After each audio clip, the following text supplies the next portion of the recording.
السلام علیکم ورحمۃ اللہ وبرکاتہ۔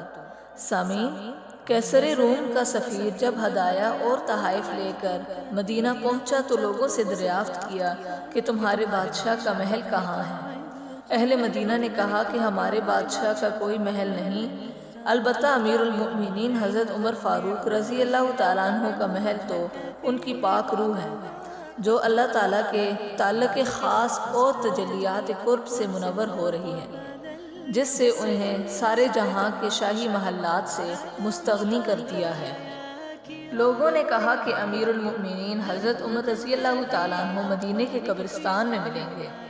قبرستان جا کر قاصد روم نے دیکھا کہ حضرت عمر رضی اللہ تعالیٰ عنہ قمیض اتارے ہوئے صرف تہبند پہنے ہوئے زمین پر سو رہے ہیں، نہ تخت، نہ تاج، نہ فوج و لشکر اور نہ حفاظتی دستہ، مگر ان کے چہرے پر نظر پڑتے ہی قاصد روم رعب و ہیبت سے کانپنے لگا اور اپنے دل میں کہنے لگا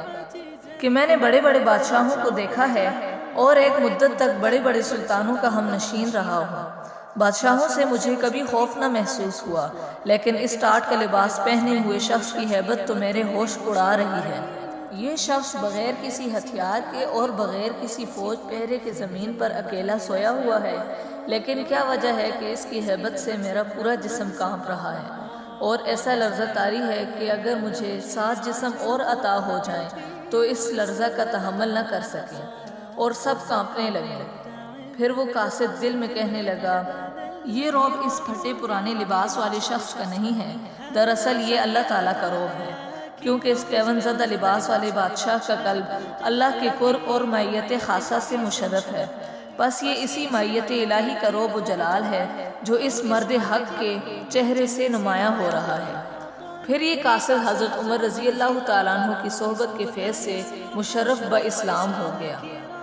اگر ویڈیو اچھی لگی ہو تو ویڈیو کو لائک اور چینل کو سبسکرائب کریں تاکہ اسی طرح تمام نئی آنے والی ویڈیوز آپ تک جلد از جلد پہنچتی رہیں۔